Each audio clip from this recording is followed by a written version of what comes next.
Good morning, students. Hope you all are doing good. So this is your Hindi class, and today we are going to start our fourth chapter, and our chapter name is असली स्वर्ग. Okay, तो इस chapter का नाम क्या है हमारा? असली स्वर्ग. आइए पढ़ते हैं. गोपाल बहुत आलसी आदमी था. घर वाले भी उसकी इस आदत से परेशान थे. वह हमेशा से ही चाहता था कि उसे एक ऐसा जीवन मिले जिसमें वह दिन भर आराम करे और सोए, लेकिन ऐसा कभी नहीं हुआ. अब इसमें क्या बात की जा रही है कि गोपाल के एक आदमी है जो कि बहुत ही आलसी था. वो क्या सोचता था कि वो हमेशा जो है आराम करे और सोए रहे. ठीक है, वो जीवन में कुछ नहीं करना चाहता था, वो सिर्फ चाहता था आराम करना, लेकिन ऐसा कभी हुआ नहीं. एक दिन उसकी मृत्यु हो गई. मृत्यु के बाद वह स्वर्ग में पहुंच गया. तो उसकी सोच से भी सुंदर था, जो कि अब एक बार उसकी मतलब कि एक्सपायर कर गया, उसकी मृत्यु हो गई और मृत्यु के बाद वो स्वर्ग में चला गया, जो कि उसकी सोच से भी ज़्यादा सुंदर था. गोपाल सोचने लगा, काश मैं इस सुंदर स्थान पर पहले आ गया होता. बेकार में धरती पर रह के काम करना पड़ता था. खैर, अब मैं आराम की ज़िंदगी गुजारूंगा. और फिर मरने के बाद वो क्या सोचता, जब मैं स्वर्ग में गया तो क्या बोलता, अरे वाह कितनी ज़्यादा सुंदर ये यहाँ की जगह है. काश मैं यहाँ पे पहले ही आ गया होता. मैं धरती पे था तो मुझे बहुत सारे काम करने पड़ते थे, लेकिन यहाँ पे अब आराम से मैं गुजारूंगा. नेक्स्ट पेज पे वह यह सोच ही रहा था, एक देवदूत उसके पास आए और हीरे जवाहरात पड़े बिस्तर की ओर इशारा करते हुए बोला, आप इस पर आराम करें. आपको कुछ भी चाहिए होगा बिस्तर पर ही मिल जाएगा. यह सुनकर गोपाल बहुत खुश हुआ. फिर क्या हुआ, थोड़ी देर बाद वहाँ से एक देवदूत आए. ठीक है, और जो कि उन्होंने क्या बोला, एक हीरे जवाहरात जड़े हुए एक बेड था, मतलब कि उसमें बहुत सारे हीरे मोती सोने ये सब लगे हुए थे. तो उसने उनको इशारे से बोला, आप इस पर जाके आराम कीजिए. आपको कुछ भी चाहिए होगा तो आप बस बता दीजिएगा, हम आपको बिस्तर पे ही ला के दे देंगे. यह सुनकर जो है गोपाल तो बहुत खुश हो गया. अब वह दिन रात खूब सोता, उसे जो चाहिए होता बिस्तर पर मंगवा लेता. कुछ दिन इस तरह चलता रहा, लेकिन वह अब उकताने लगा. जैसे ही वह बिस्तर से उठता, दास दासी उसे रोक देते थे. अब क्या हुआ, कुछ दिनों तक ऐसे ही चलता रहा. उसको बहुत मज़ा आया. कुछ भी चीज़, वो दिन भर सोता था, कुछ भी चीज़ उसको चाहिए था तो वो मंगवा लेता था. और लेकिन वो बहुत ज़्यादा उकताने लगा, मतलब कि उसको बहुत ज़्यादा बोर फील होने लगा. फिर जैसे ही वो नींद खुलती, जैसे ही बिस्तर से उठना चाहता था, वैसे ही दास दासी उसे रोक देते थे कि अरे नहीं नहीं, आप सोए रहिए. इस तरह कई महीने बीत गए. गोपाल को आराम की ज़िंदगी बोझ लगने लगी.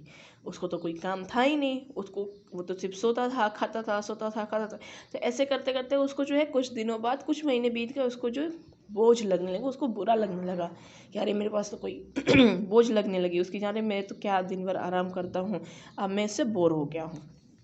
एक दिन वह देवदूत के पास गया और बोला, मैं जो कुछ करना चाहता था वह सब करके देख चुका हूँ. अब तो मुझे नींद भी नहीं आती. मैं कुछ काम करना चाहता हूँ, क्या मुझे काम मिलेगा? वो फिर से वो बोर होके क्या किया, देवदूत के पास गया और बोला, मैं जो कुछ भी करना चाहता था वो सब मैं अब कर चुका. मतलब कि मैं क्या करना चाहता, सोना चाहता था, आराम करना चाहता था, खाना पीना कर चाहता था, लेकिन अब मैं जो है, अब मुझे तो नींद भी नहीं आती है. मैं इतना ज़्यादा सो चुका हूँ, तो अब मुझे कुछ काम करना है. तो क्या मुझे कुछ काम मिलेगा? आपको यह आराम करने के लिए लाया गया है. यही तो आपका जीवन की चाह थी. माफ़ कीजिए, मैं आपको कोई काम नहीं दे सकता. देवदूत बोला. गोपाल ने चिढ़कर कहा, अजीब बात है, मैं इस ज़िंदगी से परेशान हो चुका हूँ. मैं उसने फिर क्या बोला कि आप तो पूरी ज़िंदगी आपने भगवान से क्या मांगा कि मुझे आराम करना है, मुझे कुछ काम नहीं करना है, मुझे सिर्फ सोना है. तो वही तो आपको मिल रहा है यहाँ पे. लेकिन आपने तो पूरी ज़िंदगी यही चाहते थे, है ना? देवदूत ने बोला, तो आप तो पूरी ज़िंदगी यही चाहते थे, तो वो आपको दिया गया है. तो वो बोलता है कि नहीं, अब मुझे काम करना है. तो वो देवदूत क्या बोलता है, नहीं, मुझे माफ़ कीजिए, आपने जो चीज़ें मांगी थी वही आपको मिली है. मैं आपको कोई काम नहीं दे सकता. अपना वक्त नहीं गुजार सकता, इससे अच्छा तो आप मुझे नर्क में ही भेज दीजिए. उसने बोला, अरे गोपाल ने क्या बोला, मैं इस तरह अपनी ज़िंदगी नहीं बिता सकता. आप मुझे अच्छा है कि नर्क में ही भेज दीजिए. देवदूत ने धीमे स्वर में कहा, आपको क्या लगता है आप कहाँ हैं, स्वर्ग में या नर्क में? मैं कुछ समझा नहीं, गोपाल ने कहा. देवदूत बोला, असली स्वर्ग वही होता है जहाँ इंसान दिन रात मेहनत करके अपने परिवार का पालन पोषण करता है, उसके साथ आनंद के पल बिताता है, उन्हीं में खुश रहता है. लेकिन आपने कभी ऐसा नहीं किया. आप तो हमेशा आराम करने की ही सोच रहे थे। अब आप धरती पर थे तब आराम करना चाहते थे, अब आपको आराम मिल रहा है तो आप काम करना चाहते हैं। फिर उसने बोला, क्या गोपाल ने बोला कि अरे इस तरह तो मैं बोर हो जाऊंगा, अभी मुझे जो है काम करने की, मुझे इससे अच्छा है कि आप मुझे नर्क में ही भेज दीजिए। तो वो धरती को क्या सोचता था, नर्क सोचता था। तो वो बोलता है अरे मुझे इससे अच्छा है कि आप मुझे नर्क में ही भेज दीजिए, कम से कम मैं वहाँ कुछ काम तो करूँगा। तो देवदूत ने बोला, धीरे से बोला, आपको क्या लगता है कि आप जहाँ पे अभी आए हुए हैं वो स्वर्ग है या नर्क है? तो वो बोला, मैं कुछ समझा नहीं आप क्या बोल रहे हैं। तो फिर देवदूत ने बोला, असली असली स्वर्ग तो वही होता है जहाँ पे व्यक्ति जो है बहुत ही ज़्यादा कड़ी मेहनत करता है, काम करता है और अपने परिवार का पालन पोषण करता है, अपने परिवार के साथ खुशी खुशी रहता है, वही सबसे बड़ा क्या है, स्वर्ग है।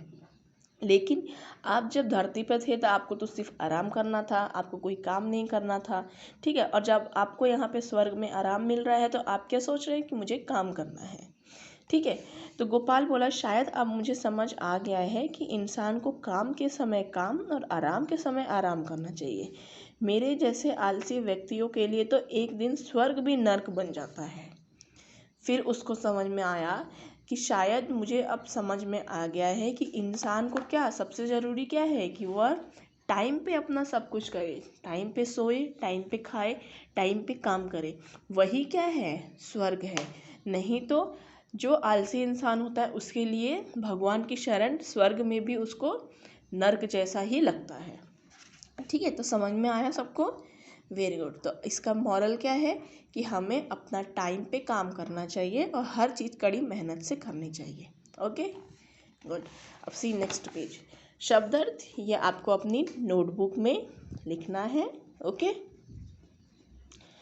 मौखिक, ये मौखिक बताना है। गोपाल कैसा व्यक्ति था, तो गोपाल आलसी व्यक्ति था। उसे कैसा जीवन पसंद था, सिर्फ आराम करने वाला और सोने वाला। अपनी मृत्यु के बाद वह कहाँ गया, वह स्वर्ग में गया। गोपाल के कैसे बिस्तर पर आराम करता था, वह हीरे जवाहरात से भरे हुए जड़े हुए बिस्तर पे आराम करता था। ओके, ये लिखी थे class work, I will give you the answer. Next है, सही शब्द चुनकर वाक्यों को पूरा करें। तो ये आपका होमवर्क है।